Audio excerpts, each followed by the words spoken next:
E aí, galera, tudo bem? Boa noite, pessoal. Meus amigos do Facebook, meus alunos. Hoje estamos aqui entrando ao vivo, um link ao vivo, diante dessa situação conturbada que está o Brasil, tá? Eu preparei alguns apontamentos técnicos a respeito das situações que estão acontecendo com a Operação Patmos.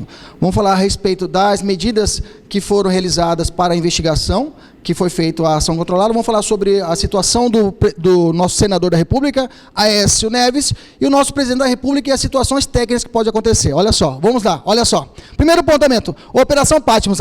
Eu queria saber quem que é eu acho que até meu amigo Rodolfo lá, da Polícia Federal, né? Eu queria saber quais são as fontes para poder tirar realmente os nomes técnicos das operações, né? A Operação Patmos, olha só, foi tido lá do livro de quando o João, né? O apóstolo João foi para uma ilha grega chamada Patmos, ali ele teve as visões apocalípticas, né, do Apocalipse. Nossa Senhora, realmente foi um apocalipse no Brasil, que realmente essa situação da delação da JBS, essa gravação do áudio, tudo isso realmente repercutiu muito no nosso ordenamento jurídico, balançou o Brasil, mesmo depois de um processo de impeachment que foi feito no devido processo legislativo, devido processo legal, foi realizada ampla defesa, tudo certinho, houve a mudança do governo, e agora realmente já estamos diante dessa crise política que está diante do Brasil. Mas vamos lá. Vamos aqui estabelecer uns termos técnicos. Não vamos analisar que posição política, não. Aqui não é a nossa função trabalhar cunho político, e sim uma visão técnica a respeito das situações que alguns alunos estão me perguntando no WhatsApp. Então, eu preferi fazer esse link ao vivo aqui, para a gente poder conversar e discutir a respeito disso. Vem comigo, olha só. A Operação Patmos é essa a ideia, tá? E aí nós temos o seguinte: foi utilizada nessa operação, no caso, uma situação até de cinema, né? Muito era criticada as ações da Polícia Federal, onde deflagrava a Polícia Federal, ela fazia as ações, e muito criticado eram as provas ali colhidas, delações premiadas foi realizado. Pensando nisso, os procuradores da República, junto com a Polícia Federal, fizeram uma ação conjunta, onde eles já usavam isso muito, né? Eles foram sagazes, né? Fizeram a chamada ação controlada. A ação controlada é um instrumento já apostado na nossa lei, na Lei de Combate ao Crime Organizado, a Lei 12.850 de 2013. A Lei 12.850 de 2013 traz como medidas investigatórias para combater essa macrocriminalidade a chamada ação controlada. A ação controlada também é apelidada de flagrante retardado. Você sabe que lá no artigo 301 do Código de Processo Penal, o artigo 301 do Código de Processo Penal estabelece que, diante de uma situação lista, a autoridade policial ela é obrigada, ela deve realizar o flagrante, é o chamado flagrante obrigatório. Lembra disso? 301 Código de Processo Penal? Beleza. Mas, porém, todavia, diante de situações, isso é utilizado muito no tráfico de entorpecentes, onde diante de situação a autoridade policial vê a situação criminosa, vê o flagrante, mas deixa de realizar aquela prisão, deixa de realizar aquele ato para que postergue essa ação para uma futura hipótese, para que aí quando tiver uma certa coleta de prova suficiente, aí sim deflagre a ação, aí sim realize a prisão. É a chamada ação controlada ou chamado flagrante postergado ou retardado para algumas doutrinas. Cuidado, isso aqui não é flagrante forjado, viu? Esses dias, professor, mas isso é flagrante forjado. Não, é a ação controlada, tecnicamente prevista na ação de combate ao crime organizado, perfeitamente colhida nessa fase inquisitorial. Vem comigo. Fizeram até a utilização de chip dentro das bolsas, marcaram a numeração, quase coisa de filme, né? Marcaram a numeração das cédulas que foram ali realizadas para os pagamentos de propina e outros mais. Ok? Então, o primeiro ponto é esse. A ação controlada, perfeitamente possível. A ação controlada é uma forma da ação da polícia, no sentido de que não realiza a autoridade policial, a autoridade investigatória, não realiza a prisão naquele momento que que está diante da situação. Posterga para uma futura situação realizar assim a prisão e deflagrar. Bom, um dos centros dessa operação é o senador Aécio Neves. O Aécio Neves é o nosso presidente da República, Michel Temer. O Aécio Neves indica-se as situações em que ele requereu, pediu, solicitou, né? Aí é a corrupção passiva, né? Claro, diz até meus alunos lá do curso da Unic sabem disso, estão estudando isso diretamente, de corrupção passiva, onde ele solicitou uma certa quantia para poder realizar o pagamento de seus advogados, né? Em torno de uma bagatela de 2 milhões de reais. Inclusive, até essa bagatela, já investigada pelo PGR, nem foi repassada aos advogados. E esse sentido, o Aécio Neves realizou esse procedimento, e isso se dá nas informações lá da delação premiada, lá da pessoal da JBS, dos seus diretores, né? Então, dessa hipótese, foi constatada isso. Isso vai ser investigado, isso vai ser totalmente analisado, mas friamente. Foi pedido pela Procuradoria o afastamento do Aécio Neves, e isso foi concedido pelo ministro Fachin. E todo inquérito, toda ação, quando o cara tem foro privilegiado, tem que ser solicitado ao ministro do STF, o ministro do STF, porque a partir de diplomação, o senador da República, o deputado federal, o presidente da República gozam do chamado foro privilegiado. Eles são julgados pelo STF. E para ações realizadas diante dessas autoridades, é necessária a autorização do Supremo. E o ministro Fachin, ele autorizou a realização do afastamento do senador Aécio Neves. Inclusive, até a irmã dele, que é a assessora direta dele, foi presa em um dos mandatos de prisão que foi determinado pela autoridade judicial. Mas preste atenção. Muitos dos alunos me questionam, professor, mas vem cá, ele não é o senador da República? Nós estudamos nas aulas, o senhor me disse que o senador da República, ele goza de duas espécies de imunidade. É uma chamada imunidade material, que é quanto à opinião, palavra e voto, perfeito, e isso se dá a partir da diplomação, perfeito, onde a opinião, a palavra e voto dele, se tiver chamada pertinência temática, ou seja, está preso, atrelado ao seu mandato, ele goza desse privilégio de não ser processado. Não ser processado, inclusive, depois do mandato, pelos atos cometidos durante o exercício do seu mandato. Você está comigo? Você está entendendo? Beleza, isso é chamado de imunidade material, bacana. E, de outro lado, eu tenho a chamada imunidade formal. A imunidade formal diz respeito à imunidade quanto à prisão e a processo. Você sabe, é claro, se o senador da República ele é condenado a transitar em julgado, ele vai ser preso. Mas a questão é, e quanto às prisões cautelares? Quais são as espécies de prisão cautelares? Vamos lembrar? São 3. Flagrante, preventiva e temporária. Quanto a essas cautelares, eu posso realizar qualquer espécie de prisão para esse senador da República? Não. Tecnicamente falando, a Constituição determina que o senador da República só pode ser preso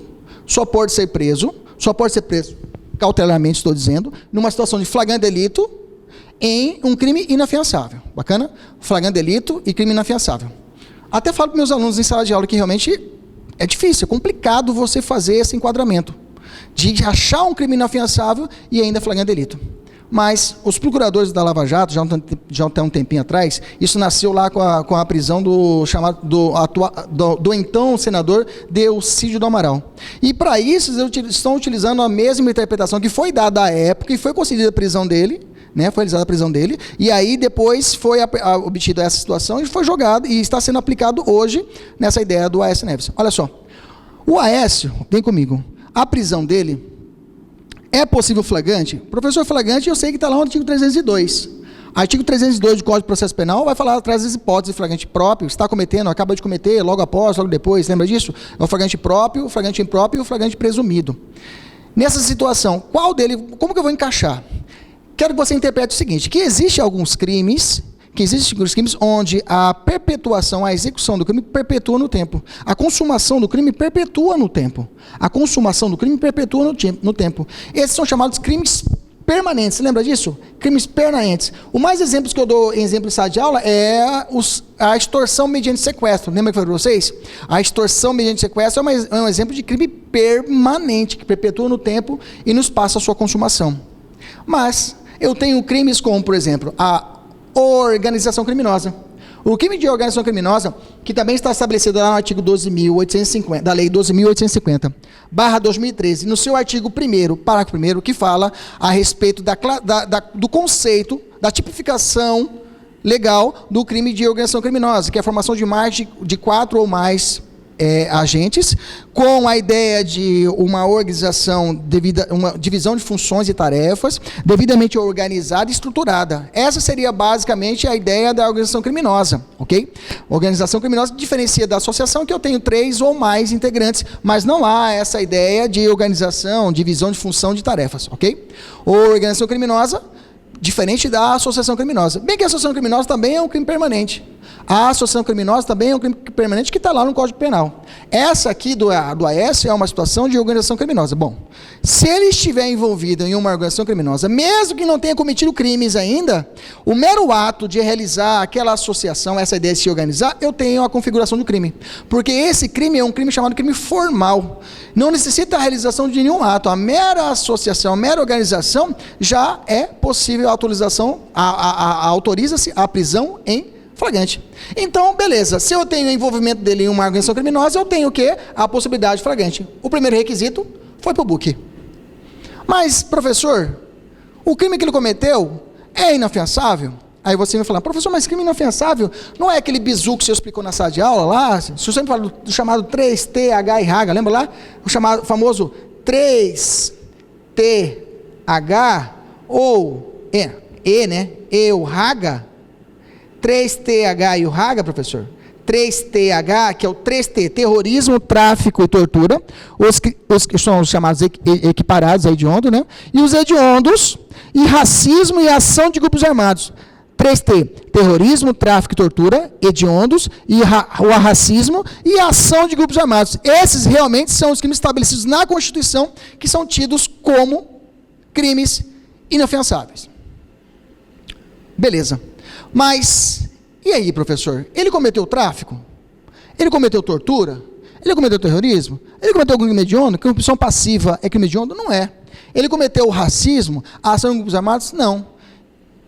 Então, professor, mas como que eu vou prender o cara? Flagrante, o senhor explicou, mas inafiançável. Pois é, esse está o pulo do gato, que também foi utilizado essa interpretação lá com o Decido do Amaral. Veja, o artigo 324 do Código de Processo Penal, ele fala, ele vem descrevendo nessa parte, vem falando a respeito da fiança, da possibilidade de fiança. E ele fala o seguinte, também não será possível a fiança quando for embutida a situação a possibilidade da aplicação de uma prisão preventiva. Se for possível a aplicação da prisão preventiva, não será concedida a fiança. Se não é concedida a fiança, esse crime será o quê? Inafiançável. Olha que malabarismo. Olha que malabarismo hermenêutico que se faz o PGR, o Ministério Público, para poder fazer essa interpretação e solicitar a prisão do parlamentar. Encaixou. Se realmente não é possível a preventiva, se está os requisitos da preventiva, não será concedido a fiança. Se não é concedido a fiança, eu tenho que o crime é o quê? Inafiançável, pelo fato de que, porque para aquela hipótese é possível uma preventiva. Então, por essa interpretação, eu tenho o segundo requisito. Eu tenho o segundo requisito de crime inafiançável. E aí, parceiro, é caixão em vela preta, ok? Então, eu tenho os dois requisitos básicos para a prisão, realmente, tinha-se a essa questão, o flagrante por ser um crime permanente, o segundo por ser um crime inafiançável. Então, o fundamento perfeito do pedido lá da Procuradoria-Geral da República. Beleza? Aécio, deixa ele cozinhar. Vem comigo. E o nosso Michel Temer? Agora aqui sim. E o nosso Michel Temer, nosso presidente da República? O presidente da República, ele fazia parte de uma chapa, né, de uma Temer, ele já fazia parte do grupo do Partido dos Trabalhadores. Depois disso, houve o impeachment da então presidente Dilma, e o vice-presidente Michel Temer assumiu o seu mandato, o exercício, nessa parte chamada mandato tampão. Até o final de 2018 ele assumiu esse mandato, beleza? Está fazendo várias reformas, estava pretendendo fazer várias reformas trabalhistas, previdenciárias, tudo bem. O problema é que a ele foi enquadrado uma situação, além de outras hipóteses, que a gente vai ter que ouvir isso no desenrolar do dia a dia. Hoje à tarde, 3h11 aqui no horário de Cuiabá, o Michel Temer ele veio a público, ele veio até a imprensa e disse que não vai renunciar.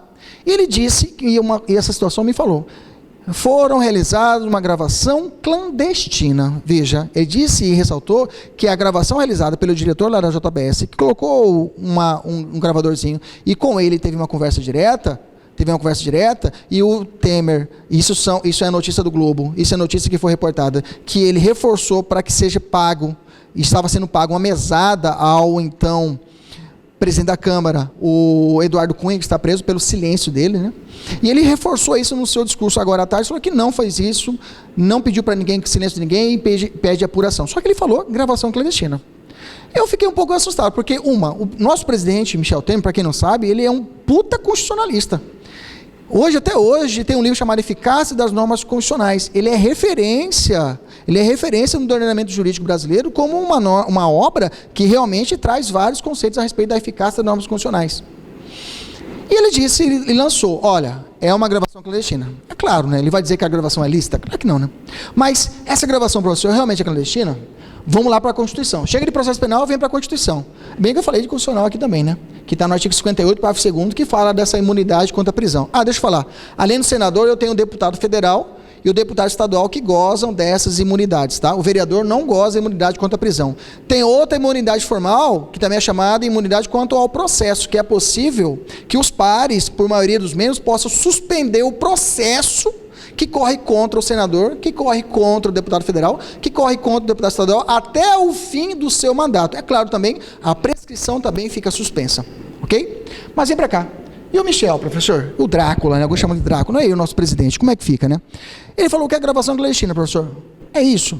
Veja, gravação clandestina é a hipótese, digamos assim, porque existe um gênero chamado interceptação telefônica. A interceptação telefônica, essa é a básica, está contida no artigo 5º, inciso 11, que é a proteção ao sigilo das comunicações e dados de telefones e de outros mais. Essa aí não tem boca. A interceptação telefônica só é possível via autorização judicial. A gravação que é realizada de um interlocutor diante de outro, sem o conhecimento dele, que foi esse caso, o Supremo já tem admitido como prova. Tem admitido quando é uma forma de prova a ser realizada no processo penal para me defender, para me produzir essa prova. Imaginamos uma situação de uma extorsão, o cara utiliza aquele dado, ou uma situação de dignidade sexual, a pessoa está sendo assediada pelo seu patrão, e ela grava numa sala, só ela e ele, ela grava aquela prova e produz isso num processo criminal. É admitido como prova? O Supremo falou que sim. O Supremo falou que é perfeitamente possível como essa gravação realizada de um interlocutor sem a ciência de outro para a prova no processo penal, desde que seja a chamada justa causa. A justa causa seja uma dessas hipóteses, entre várias justa causa, a possibilidade de produção de prova para que essa pessoa possa produzir prova em seu favor em um processo criminal. Beleza, beleza, maravilha. Então, gravação, Michel, tá fora, ok? E aí, se o Michel sair, como é que fica o Brasil? Quais são as hipóteses? O Michel pode sair por uma renúncia, e ele falou que ele não vai largar o osso. Eu acho difícil. Segundo, um processo de impeachment diante do Senado Federal, igualzinho que foi a Dilma, recebida pela Câmara por 2 terços, já tem uma pipocou de pedidos contra ele de impeachment, lá na Câmara. Se for recebido um deles, votado por 2 terços, remete para o Senado faz uma nova admissibilidade, chega no final, o processo será julgado, e quando é recebido, o presidente se afasta 180 dias, se afasta por 180 dias do cargo, para não atrapalhar, digamos assim, o processamento, e ao final do processo, quem senta para julgar é o presidente do Supremo, que tem como sanções a perda do cargo, com a inabilitação por 8 anos, isso está na Constituição, perda do cargo com a inabilitação por 8 anos. Só que isso não foi aplicado na Dilma, né? A Dilma, ela perdeu o cargo, mas ficou elegível. Ela pode, inclusive, candidatar, se folgar agora, se realmente acontecer a dupla vacância, que eu vou falar agora, ela pode candidatar agora para presidente novamente, ok? Vai ser o maior retruco da história. Mas tudo bem, vamos lá. Olha só, quais são as hipóteses que eu tenho aqui? Dupla vacância, a renúncia do presidente da República. Processo de impeachment, crime de responsabilidade. A cassação da chapa Dilma Temer, ainda tem isso, viu? No TSE, está se investigando no TSE, existe um processo do TSE que está na fase final já, de julgamento a respeito da chapa Dilma Temer. Se for cassada a chapa Dilma Temer, já vai adiantar o serviço para o Michel, não vai pedir impeachment não, os caras não vai precisar pedir renúncia, os caras já vão tirar ele de imediato, pela cassação da chapa. E a condenação criminal transitada em julgado, que é mais difícil, né, acontecer isso, porque assim, o presidente pode ser julgado, o presidente pode ser processado, o presidente só pode ser processado, aliás, o presidente não pode ser processado por atos estranhos ao exercício do seu mandato, está lá no 86, ou seja, esse caso está acontecendo agora? Aconteceu agora? Sim, aconteceu agora. Está no exercício do mandato dele? Sim, então ele pode ser investigado. Ele pode ser processado e pode ser condenado. Agora, se isso fosse fora, estranho, antes do seu mandato, uma situação antes, aí não teria como. O presidente pode ser preso? Tecnicamente, o presidente não pode ser preso, só por uma sentença condenatória transitada em julgado. Ok? Beleza? Mas aí nós chegamos à situação da dupla vacância. O artigo 81 da Constituição, vamos esclarecer para não ter muita dúvida a respeito disso. Isso aconteceu muito lá por tempo da Dilma. Falar, Tiririca vai ser presidente da República, mais bem votado, não sei o que, loucura.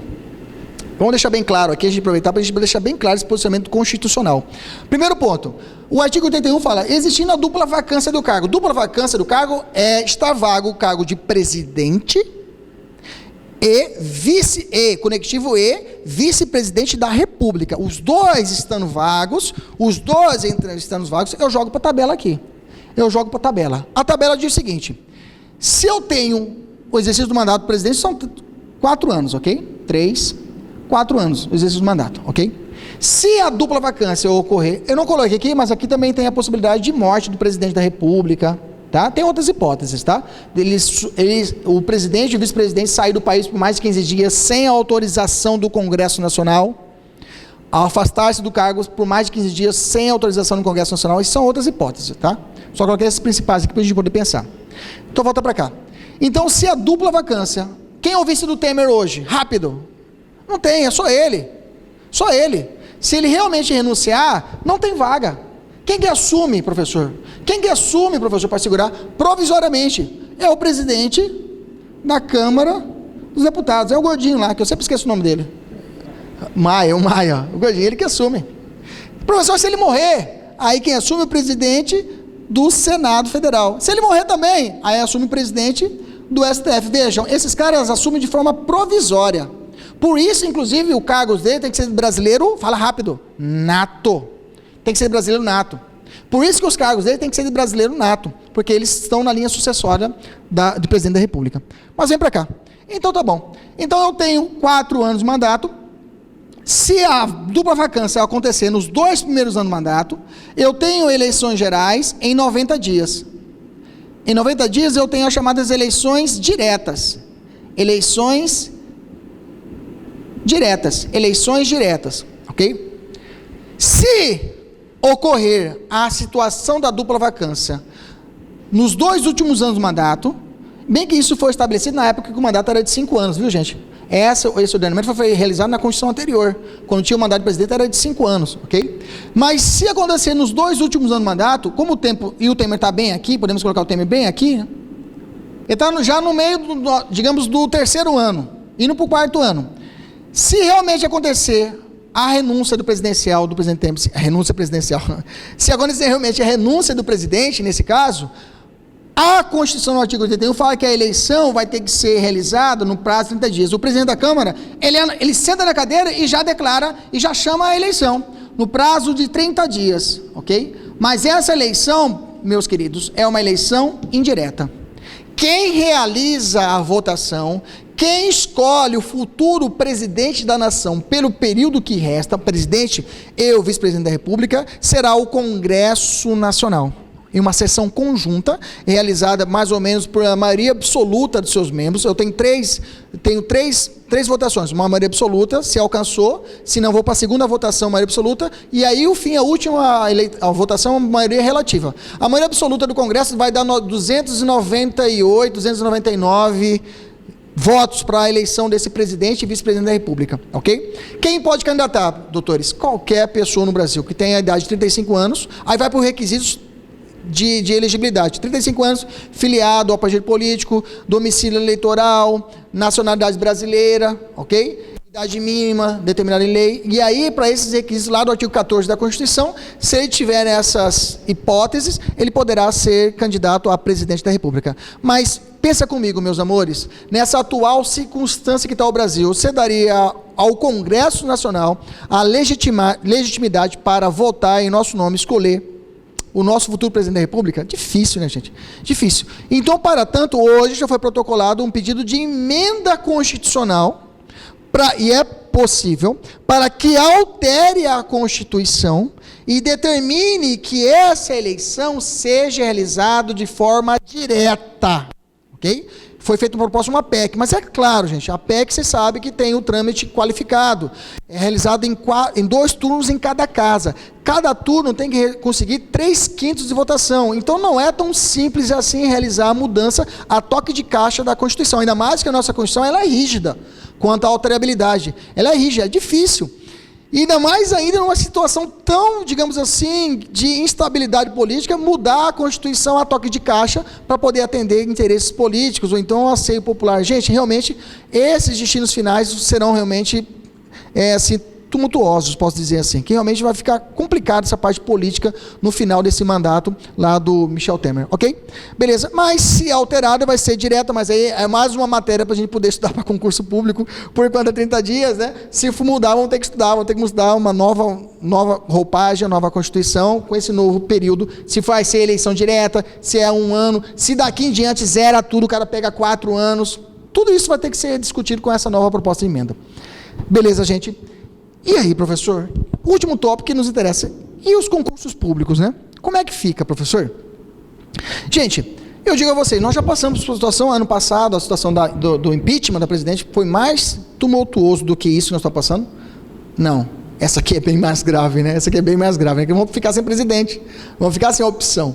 Então, nesse caso, os concursos que já estão previstos, os concursos que já foram autorizados, esses realmente não deixarão de ser. Aqui no Mato Grosso nós estamos passando uma crise aí, quanto a algumas escutas telefônicas, né, que foram realizadas, a acusação é realizada pela Polícia Militar, com a autorização ou não do governador, mas isso é uma outra situação que está passando no nosso estado, mas os ditames a respeito dos processos quanto ao concurso público não pararam, continua assim ainda.